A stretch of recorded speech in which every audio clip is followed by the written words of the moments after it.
Hi, everyone, and welcome to this week's episode of Relationships Rule. As I record this, we're headed into the holiday season, almost full blast into it. It's almost December, a time of giving, gathering, and let's be honest, spending.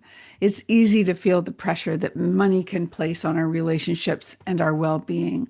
That's why I've decided to reshare this episode with Chad Hufford, a financial advisor who goes beyond spreadsheets and budgets to focus on something much deeper, our relationship with money. If you're feeling the weight of holiday expenses or just want to approach the new year with more clarity and confidence around your finances, this episode offers the mindset shifts and practical habits that can help. So let's revisit this powerful conversation with Chad Hufford and explore how redefining wealth might just bring you more peace this season.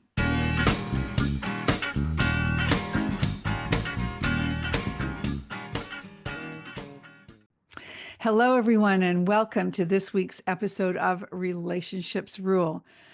This week, we're going to talk about a topic that impacts every business owner, entrepreneur, and individual, our relationship with money.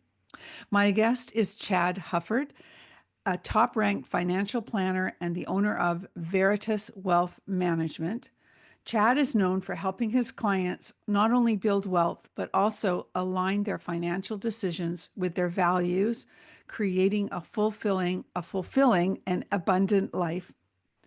And I think I have to start with, first of all, welcome. Welcome to the show, Chad. Janice, thank you so much for having me. It's a great opportunity to be here and an honor to encourage your audience and help them pursue a more abundant life. Thank you. Appreciate that. And I guess I have to start with what I was going to interject when I was introducing you is this is not a topic I'm really fond of. Okay, money, talking about money. Money, I love money and I love having, being able to earn money. And it's funny, on Sunday, I was just talking offline with you about my granddaughter on Sunday. She went in, she helped, walked into our garage to look for something. And she came back and she had a jar with her that had money in it, like coins and some paper rolling things for putting money in. And there were pennies and quarters and dimes and a few coins from somewhere else and an old Canadian $2 bill, which we Hmm. haven't seen for years. Anyway, she found this. She said, I found this money, Grandma. Can I have it? And I said, well, I don't know. I'm not sure whose money it is, Amara. And I said, but let's put it down out on the floor and let's count it. Let's separate it. Let's sort it. Here, I'm the teacher in me starts right away.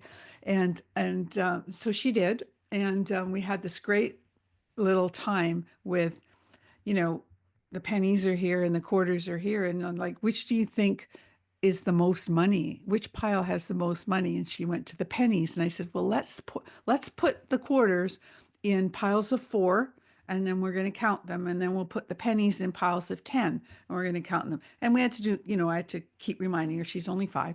And anyway, whether it sunk in or not, we had a few math lessons along the way. And so that was kind of fun. But generally speaking, I really don't like talking about money because I'm not very good with it. So I'm going to say to you,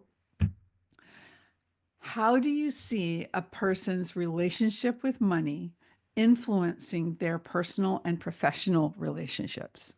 Because if what I say is true, I'm probably having a bad time, but Well, I think what your experiences is fairly normal. And I think a lot of us grew up in households where money was mostly taboo. The only time it was brought up was under stressful circumstances. Maybe mm, somebody made a bad financial decision, somebody lost their job.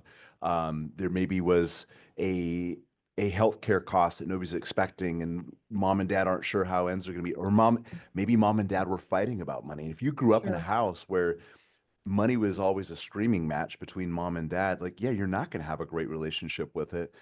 And I think that's where what you just did with Amara is so powerful is you normalized having a conversation about money under Uh, a healthy and calm circumstance. And that's how I grew up, but I realized later in life that that wasn't normal to so just have right.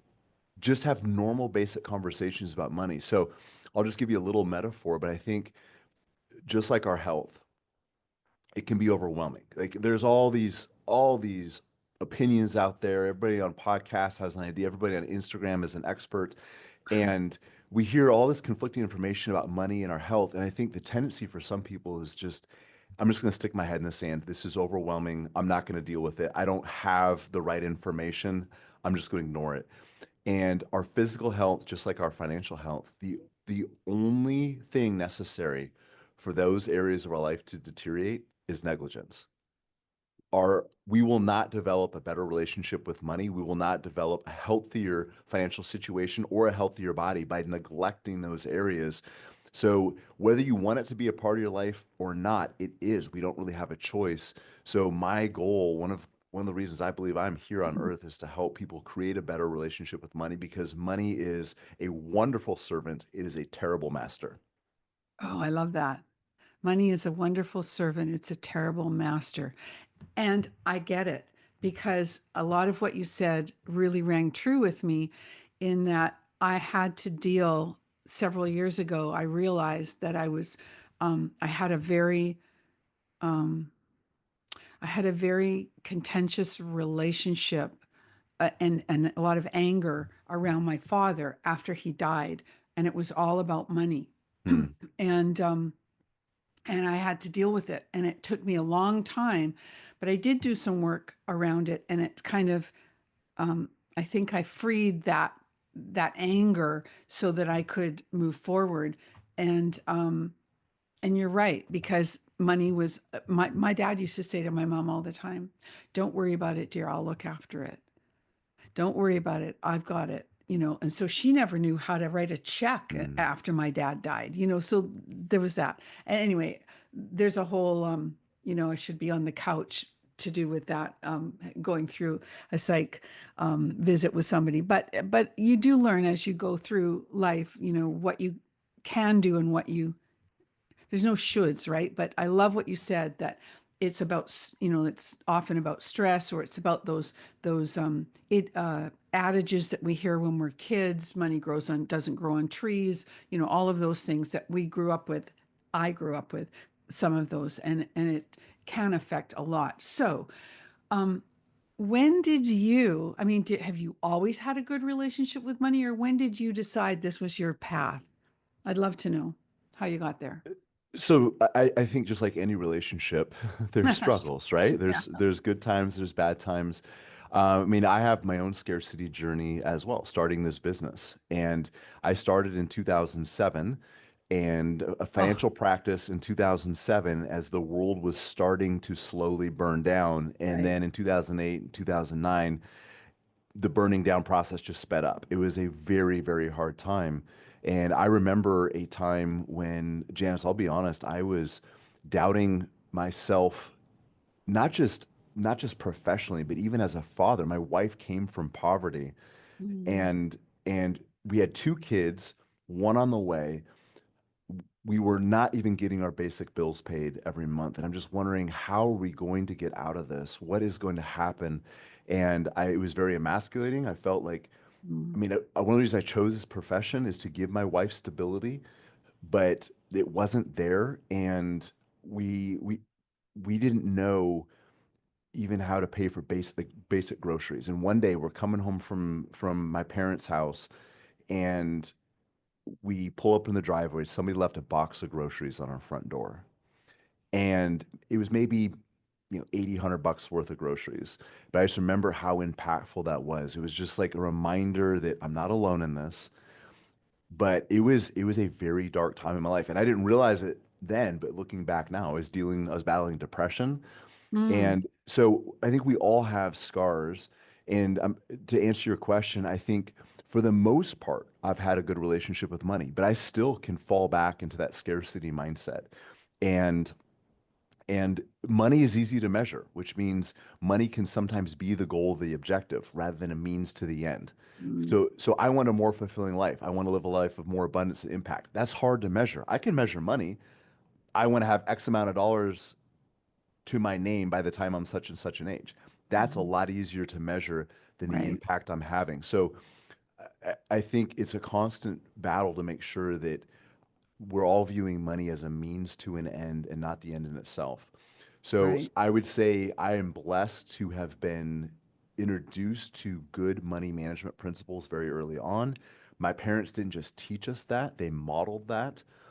But I can't say that I've always had a great relationship with money. We've had our struggles. I've made my dumb decisions. When I was 19, I had three different vehicles. Um, it just Yeah. I felt like I'd never had money before. I felt like I Yeah. was rich and Yeah. I was just doing dumb things with it. But where did it start? So my degree is in biochemistry. I was actually headed into medicine, Oh, wow. and but I realized the impact that money has on people's lives. And because of growing up in a household where my dad was in the financial industry, we talked about money, it was normalized. As an adult, I saw how destructive and dysfunctional poor relationships can money can have in people's lives and the negative ripple effect. But I also saw the opposite growing up. I saw that when people start controlling their money rather than having it control them, when they start having confidence, that also has a ripple effect into every area of their life. And I saw my dad taught classes in our church, in the community. He helped people become better stewards of their money. So it actually became a tool rather than something that controlled them. And I just realized this is a wonderful opportunity, not just to change somebody's financial life, but to change their trajectory as a whole. And that's ultimately why I chose this path. So I think I remember that um you were in the were you an athletic trainer? Yes, so there's a time in my life where I was in the middle of this pivot, where I realized medicine Okay. was probably not going to be the career for my family. It Yeah. was, I still have a passion for it, I would say, Okay. but it wasn't going to line up with my family goals. And I wasn't sure what to do. So I started uh, personal training. And Hmm. I know it's one of your daughters used to own a CrossFit Hmm. business. So it's a big part of your family too. And Hmm. it was something that I could scale very quickly, Sure. but I didn't want to do it forever. Right. So I was working with professional athletes, some Olympians, and got some contracts working with the military, did some stuff with the local police department. And it really kind of got me into this coaching mindset. And it was, even though Mm. it felt like a detour, or it felt like I was just biding my time, what it did is help develop my coaching ability, because coaching is helping somebody create a better relationship with whatever tool that you're Hmm. using to Hmm. create victory in their life, to become a better version of themselves. Hmm. So I realized my goal wasn't just to help people identify a better financial plan and better investments, but to actually help them become a better investor, to actually coach them to have a better relationship with their finances. And I think that period in my life in between medicine and in finance was was really a great training ground for that skill set.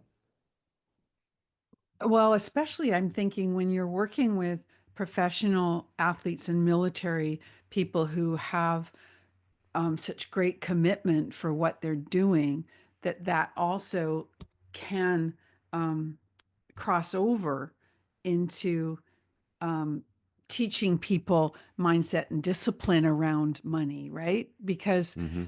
yeah, so did that feel like that went with you when you or were you actually coaching the you know what I'm trying to say? It's not about money particularly because you weren't there yet, but you were doing the things that taught that commitment that could cross over. Yes. So I think what you're asking is, I'll just answer what I think you're asking. So Sure. the character qualities, Thank the you. the temperaments necessary for an athlete to be successful in their sport, for a soldier to be prepared to Right. go deploy, are the exact same temperaments and character qualities necessary to have a good relationship with money and to build financial independence. I did not know that at the time, and then I saw Right. all these parallels. And there's actually a book that I read on an airplane to a wedding, and I thought it's called Simple Wealth, Inevitable Wealth by a man named Nick Murray. And I thought, this is the message I need to take into the world. And I have the skills to do it because I've been doing it with high level athletes for a long time Mhm. on an athletic standpoint. if I can help people utilize the tools that are already available to them Hmm. to build better physical fitness, to build more mental toughness, I can do the Hmm. exact same thing with investors to build a better life. But it still requires the grit, the mental toughness, Sure. the the discipline, the perseverance, the temporary sacrifice. All those things were very much a part of both fields, and it really was a huge blessing to have what felt like a little bit of a detour actually very much prepared me for what I'm doing now. Right. That's exactly what I was asking. Okay, so I that does make me want to ask now, though, um, your take on, or whether I don't know if you have any or many professional athletes or high level athletes who are clients of yours, but there's so many, that I'm into the basketball world. My family's a basketball family, and you see these kids today.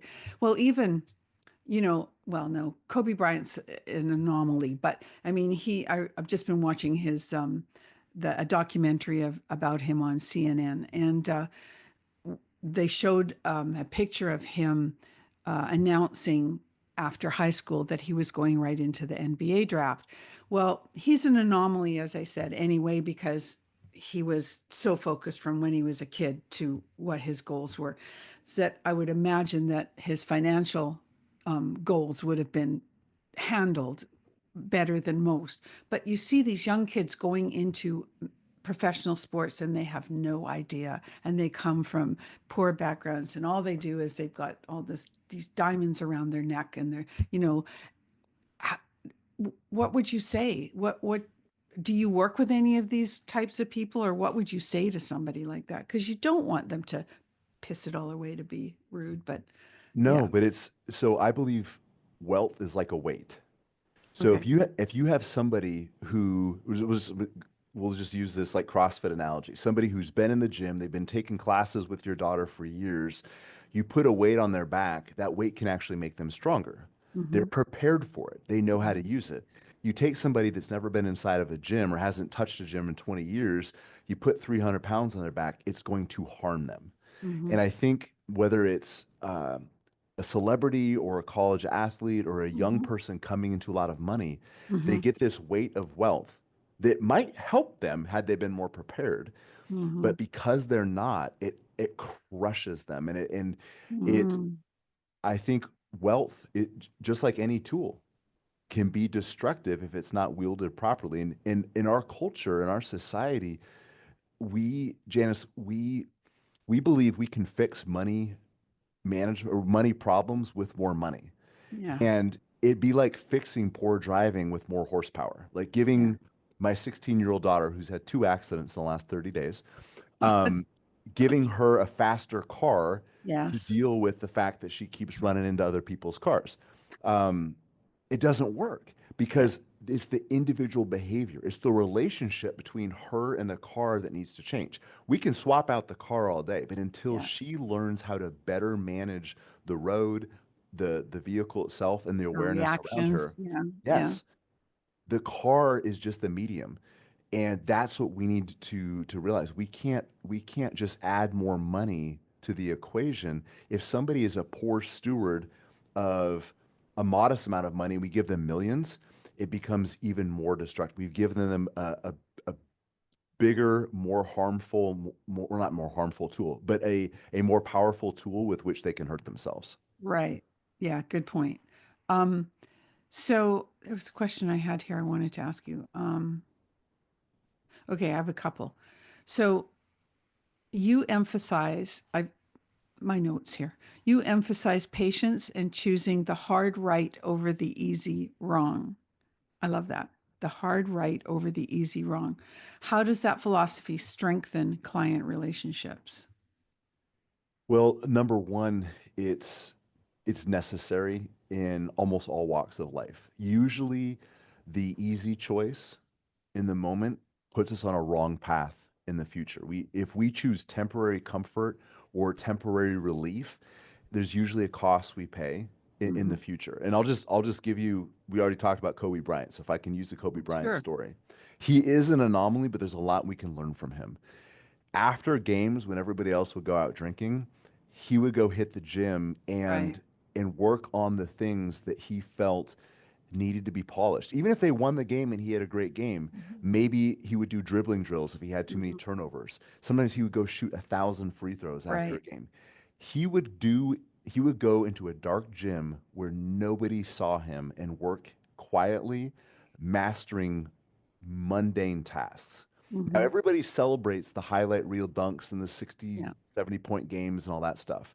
But all that came from those dark moments in the gym where nobody was watching. And building wealth is the same thing. People celebrate the fancy retirement and going on the cruises and the nice cars and all that. But for the people who manage money well, those that's not what got them there. That is a byproduct of the things they did behind closed doors for years and years and years. And here's what makes Kobe an anomaly. He did it by himself.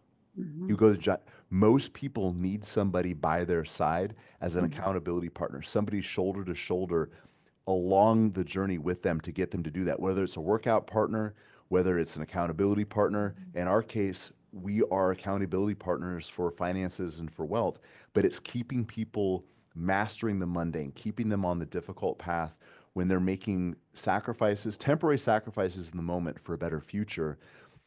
Most people need somebody in their corner holding them accountable, but also reminding them of what is the payoff going to be. Right. This is only temporary. This is not forever.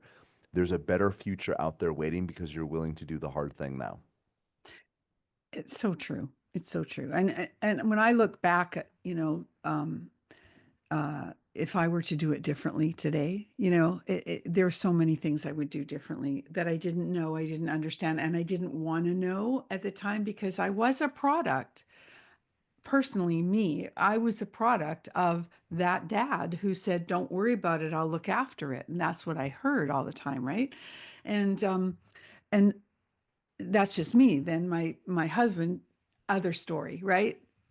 So um I don't want to get into it, but everyone's different, right? And they have different angles around money, but it makes it difficult to uh you have to work through it and you have to want to work through it. Okay. So um who's your well, let me just clarify something.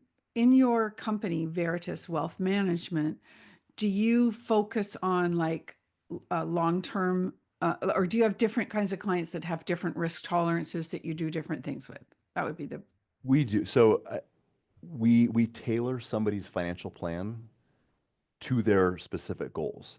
okay. And their financial plan then dictates the investment strategy. And Okay. a lot of places do this backwards. A lot of individuals, they kind of collect investments for 30 years and then try to throw it together 2 years before retirement and make a financial house out of it. What Hmm. we tell people is you wouldn't buy a house that was built without a blueprint.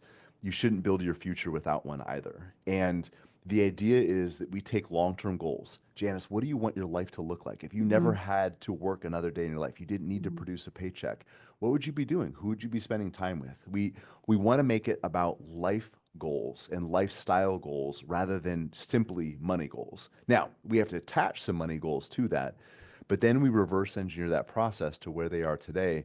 But objectives dictate the plan dictates the investments, and the investments or the tail. We want to make sure that the tail doesn't wag the dog. And too often people are changing their investments around because of what's going on in the economy or what they think might happen. Maybe it's an election cycle. They're changing their investments even though their long-term goals haven't changed. And that's where that accountability is important. We want to make sure that if they're in the right investments, even if it's uncomfortable, that they stick it out, that they weather the storms. But to answer your question, everybody's plan and investment strategy is tailored to what their needs are rather than tailored to whatever people think is happening next in the markets or things like that, because that is a fool's errand. You should invest based on your goals, based on what is important and meaningful to you, not what's going on in the economy.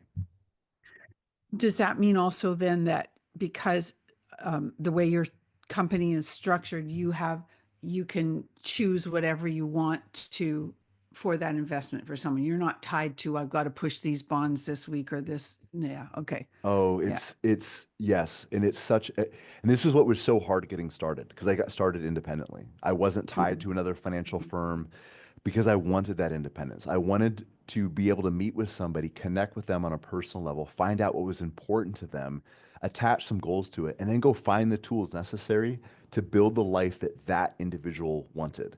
I mean, right now, what we're seeing is everybody comes in with these target date funds. They're this one size fits all, which means one size fits nobody, and they're not tailored to anything specifically.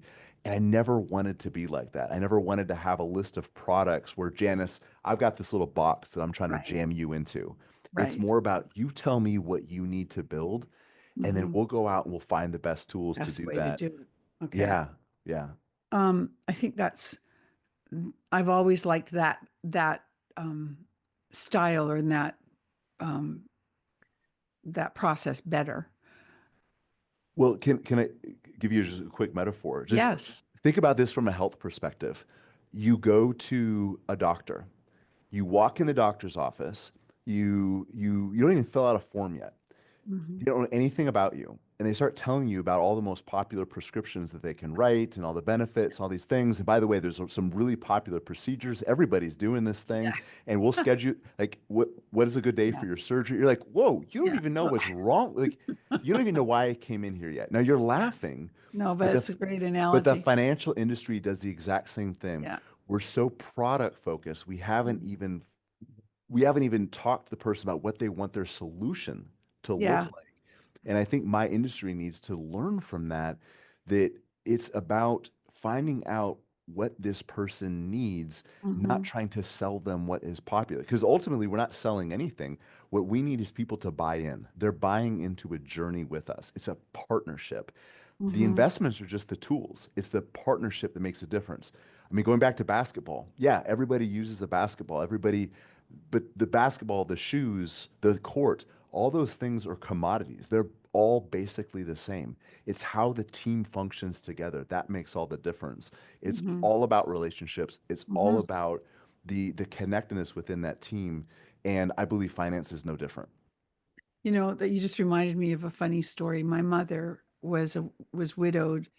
Um, she was in her 60s, and as I told you, she didn't know how to write a check, Hmm. so she had to learn all the basics of looking after her finances.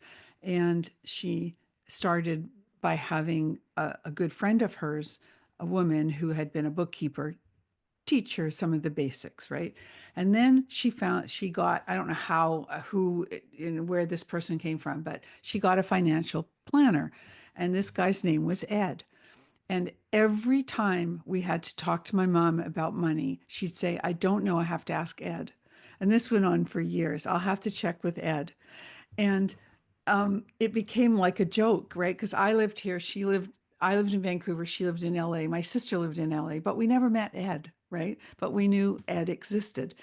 And she wanted to buy a new car, so she'd get Ed to help her and see if she could move her money. She didn't get left as comfortably as she should have been, but that's the whole Mm. story about my dad. But so she had to be careful of her money.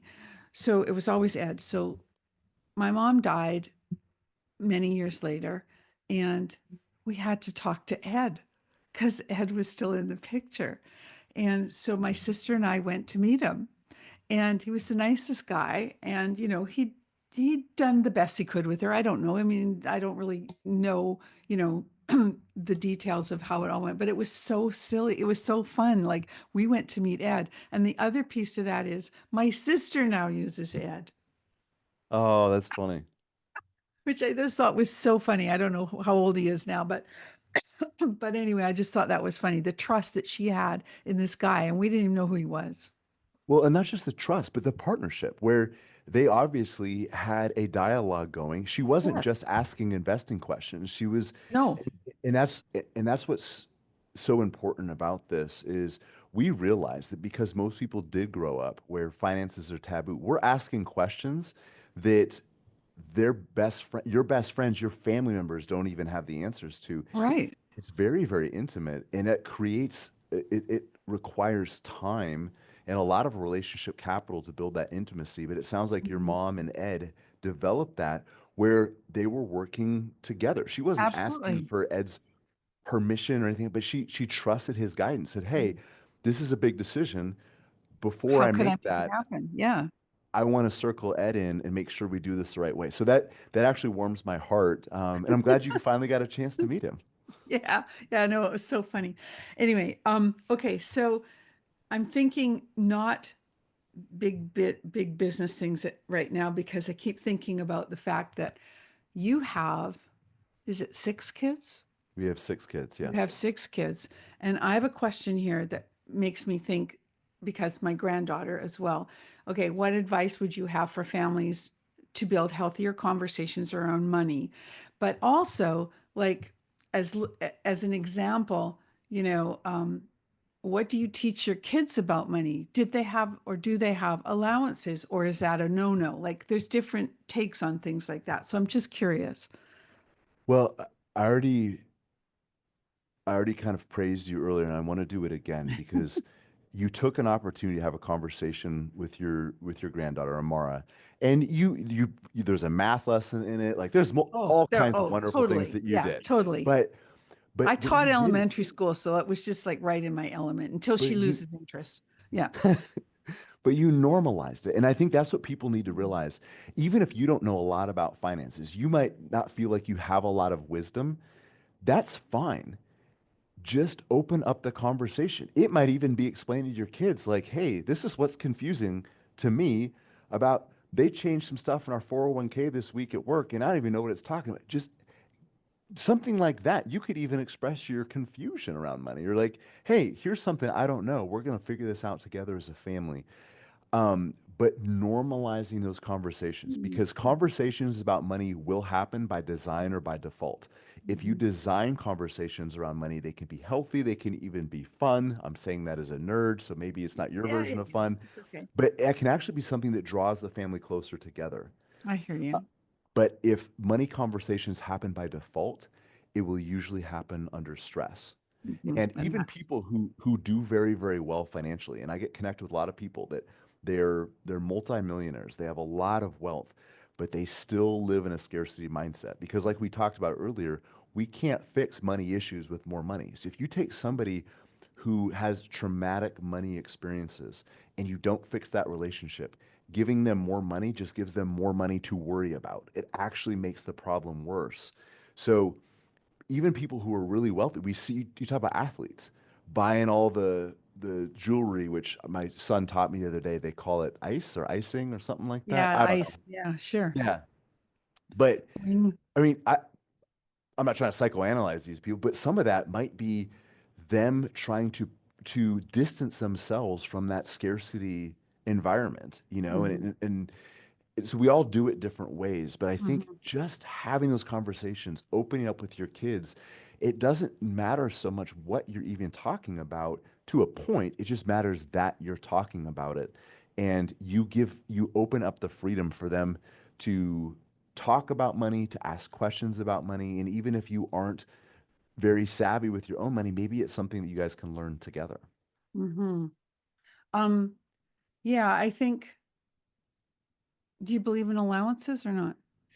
So, okay, I got a funny story on Yeah, that. So, I have 6 kids, but I'm still figuring this out. They're all sure, so different. sure. And you know, as a parent, you try to pretend like you've got everything lined out and figured out, and then your teenagers start calling you out, and then you both realize that yeah, we don't know what we're doing. But anyway, with 6 kids, I should by now. Yeah. But every now and then, I have one of those aha moments where I'm like something worked, something clicked. So this is a couple years ago. My youngest right now they're 6 and 4, but this they were 4 and 2 at the time. Yeah. Um, and they walk up to me. Everybody else is gone. My wife had the older kids. And the 4-year-old is the spokesperson. He comes up and says, Dad, we need to talk. And I thought, I wonder where this is going to go. He goes, Dad, Barrett and I were talking and we need money. It's like, okay. So 4 and 2, they had a little Yeah. discussion. They come to me, Dad, we need money. I thought, where in the world is this going? So the next thing out of his mouth, he said, what kind of jobs do you have for us so we can earn it? Oh, And I thought, you know what? I'm doing something right. So for 2 hours, we were out. in the yard. We were pulling weeds and trimming hedges and things like that. And I was so proud of these guys and a little proud of myself. And my wife gets home and she's like, "Why are my babies all scratched up and bleeding and dirty?" And I was like, "They were working." Anyways, um, but we do try to, even if it's menial stuff, but get them to Mhm. attach production and service to money. Mhm. That Mhm. if first of all, if you want something, let's attach a goal to it. How much is Mhm. that going to cost? And you maybe even set up some parameters on how long it might take you. For our Mhm. younger ones, if they want to buy a $20 toy, it's going to take them a little while to earn that. Yeah.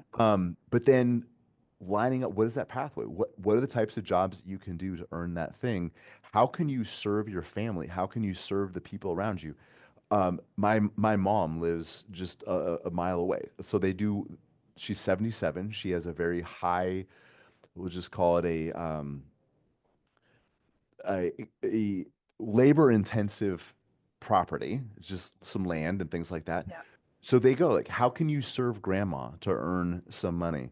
And Yeah. really trying to attach those two, that the more you serve people around you, the bigger the impact you make in the lives of those in your circle, Mhm. the more your own needs will be met. So that's what we really try to instill rather than just giving them a flat Yeah, I hear allowance. you. Okay. So I think we need to switch that up a little bit with Amara and instill that a little bit more. What we've noticed since Christmas, she got, oh, I know, she goes to the coffee shop with mom and grandpa sometimes, and mom and grandpa might have a card, gift card with the Okay. money on it. She said, I want my own gift card. She wanted her own to get her own drink, right? So for Christmas, she got one. So she got 10 hot chocolates on it or something like that. So she got to do that. But she goes, if she earns the right by doing something really good, she gets to go to the dollar store because she loves the dollar store, and she will have her own money that maybe was a gift for her birthday or whatever in her piggy bank, and she gets to spend X amount of money at the dollar store. So there's lessons there, and no, I can't afford that. Yes, I can, whatever, and stuff like that. But I think we need that earning piece in there as well. So yeah, Well, and even one of the things I was thinking about, maybe my son and your granddaughter should yeah, meet. They yeah, might be a cute couple, but yeah, also trade-offs too. Is it okay? yes, You saved up $6 for this toy, but you yeah, also want this other toy. So if you yeah. buy this one, you don't get. That's a lesson a lot of adults don't get. We want it all. I know. We Yeah, want we the do. nice vacation. We want the nice car. We also want our weekends. We don't want to have to do the overtime. There's always trade-offs, and again, it's being intentional about that, because a lot of Yeah, times people make decisions and the trade-off costs them way more in the long run than they yeah. ever anticipated, but they don't think about it at the outset. So just talking to our kids about, okay, yeah, you've earned the money. That's great. But Hmm. if you buy that, that means you can't do these other things. Right, Maybe you can't buy the hot chocolate tomorrow, or right. maybe you can't do that thing with your friends, and we don't make them earn everything. I mean, No, no, we'll no. we'll I we'll, get fe- it. But we'll feed our kids and stuff, yeah, yeah, yeah. but trying to work those lessons into everyday life. And James, we're not perfect. I bumble up all the time, but what I want is my kids to feel like they can come to me with those questions. And when they're 16 or when they're 18 or when they're 25 and they're in a tough financial spot, that they feel comfortable saying, Dad, we know you screwed up, you've made mistakes. I made one of my own. Can you walk with me and help me figure this out? Yeah, yeah, and not absolutely. and not feeling like they have to pretend to be perfect, because that's what happens now. Is we all put on it, we cover up our financial sins Hmm. with credit cards, Yep. and nobody sees what's going on. We pretend like we got everything figured out, and yeah, we have the nice clothes, we have the nice car, but we're drowning in debt, we're not sleeping at night, we're fighting with our spouse. Hmm. And just to be able to admit, I'm struggling right now, I need some help. It's so freeing when people can cross that. So with my kids, James, that's what I want, is for them to have the freedom to ask questions, to express frustrations, and just to have a healthy dialogue about money. Ab Amen. Amen on that. Um, in your setup, business wise, are you I'm thinking this because I have a friend who I want to listen to your podcast because he's in Canada here. Um, there are different types of financial planners, they'll take percentages, right, or Hmm. commissions, front end loaded or back end loaded or whatever. And then there's what he is a he's a fee based financial planner. So you pay for his services, but he doesn't put you in certain products like you. He would Mm. do what was the best thing, and he's building a plan with you. Is that the way your business works?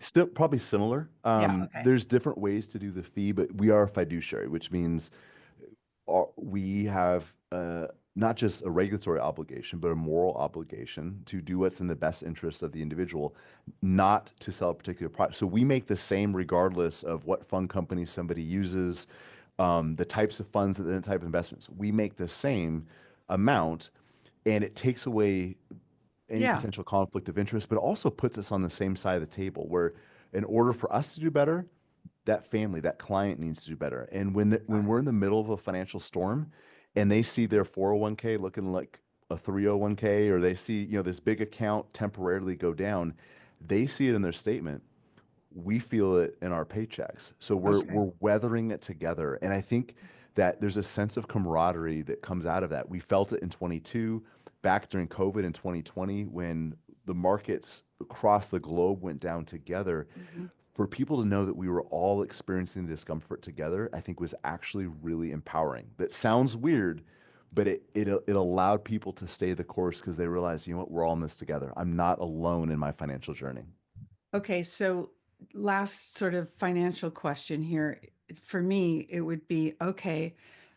Nobody has those glasses that we can see into the future, but with what's going on in your country these days, what are you telling people? Because surely to God people are calling you and either going one way or the other, like we're glad this is happening or oh my God. So what are you telling people? It's very polarizing. You're right. And what I'm telling people is to stay focused on your long-term goals. Don't let what's going on in the country, the economy, or in the world around us dictate your investing decisions. Do those things have an impact? Yes. But can you control them? No. And too often, my industry puts so much focus on all the things we can't control: elections, interest rates, the economy, wars in the Middle East, Ukraine, Russia. All that stuff matters, but we can't do anything about it. Right. So if we're so focused on the short-term things that we can't control, we'll miss the impact on the long-term things that we can control. So it's always putting people's perspective back to their goals, their long-term plan. Are my current actions aligned with where I want to be and what I want to be doing in the future, and looking past this crazy world that we live in right now? Well, when you say we can't do anything about it, I mean, we can, as little bit of it. We could all do a little bit to make it better one way or the other. And I'm not going to get into red or blue, but I mean, right? Yeah, no, you're right. And I'm not like, yeah, don't take that the wrong way. It's Yeah. voting and being involved in your community. And we being involved, like, you have the opportunity to have some, but it's very, like, you can't control I know. interest rates. You can't. No, no, I know. So yeah, do what you can in those areas. Yeah. But the problem, Janice, is sometimes people spend hours a day focusing on that, Oh gosh. Yeah. and it takes up not just so much of their time, but it takes their energy, it takes their focus, it creates myopic thinking, Hmm. and it destroys a long-term perspective, because if everything we're looking at is the here and now, we can't Right. see the future. You Right. you can't have reading glasses on and see something 2 miles away. Right. It brings your focus into what's right in front of you. And it also, I think, it can actually create a state of learned helplessness if we are so focused on the things that we don't have much influence over, some or sorry, very little or none at all. Then the story that we start telling ourselves is, in order for me to to be financially independent, I have to get lucky. I'm just going to sit here and all these things need to line up in my favor, instead of saying, you know what? Maybe I've got some things going against me. Maybe there are some hurdles, but there's a lot I can't control, but there's a lot that I can do to improve my situation, and if nothing else, my relationship with money. And that's where this process is going to start. That's a great place to end. I think that's amazing. And I think we covered the gamut from the macro to the micro to the macro. And I know that I can tell that you're passionate about what you do and that you care about people. And I think that ultimately is the goal, right? That you're helping people lead better, have better lives, and have a better understanding of the power of money. But that what did you say? Money, uh, when it masters, Money is a wonderful servant, but it's a right? But terrible master. right, love that. I got to write that one down. I like that one. Thank you again for being here. One last question. Can you let us know, and I'll put it in the show notes, how my audience can get hold of you? And I didn't even mention, but I think it was maybe a couple of years ago, you have a book Hmm. called, was it that long ago? It was uh, it Forging. was spring of 24, Forging Financial Freedom. It came out Right. early in 2024. Which I'm guessing covers a lot of what you talked about Yes. today. Okay, It's a forging and financial. it's very much about the mindset. It's our Mhm. perspective around money. There's a lot of protocols and processes that books can teach on how to build wealth and financial independence, but there's not a lot of books on how to think differently about Mhm. money. So I Very I wrote the book that I wish I had read 20 years ago, to help people create a better relationship with money so they can use the already existing tools and processes more effectively. perfect. Now I'm going to read it. I don't like to do that anyway. Before I interview somebody, I want to come in cold. But that sounds like a book I could probably read because it's not all about it's more about the mindset. I like that. Hmm. So how can my audience get hold of you, find your book, find you? Forging Financial Freedom. It's on Amazon Okay. and available as a Kindle or hardback. Okay. VeritasAlaska.com is our website, and on I never Instagram. even mentioned that you were in Alaska. Oh my goodness, that's Yes. right. Yep. Yes. Okay. Veritas Alaska. We work with people all over, but veritasalaska.com is the website, and veritas.alaska on Instagram. And you can find me pretty easily on LinkedIn. Just look up Chad Hufford Veritas, and I'll pop right up. Okay. Sounds good. This was a pleasure. Thank you so much for being here. And what have I got written here? It's clear that true wealth isn't just about the size of your bank account. It's about living in alignment with your values, building strong relationships, and creating a life you love. And I know that that is a passion for you, I can tell. And thank you for sharing about your kids as well. I appreciate that. My pleasure. Thanks for letting me come on. You're very welcome. There we go. So remember, thank you to my audience for being here. Please let me know if you enjoyed our conversation and reach out to Chad for further conversation about wealth and mindset around money. And remember to stay connected and be remembered. If today's show inspired you to make a new connection, why not start with me? Head over to LinkedIn and connect with me. Be sure to let me know you are a podcast listener because I select one listener each month who connects with me on LinkedIn for a complimentary profile audit. Don't forget to stay connected and be remembered.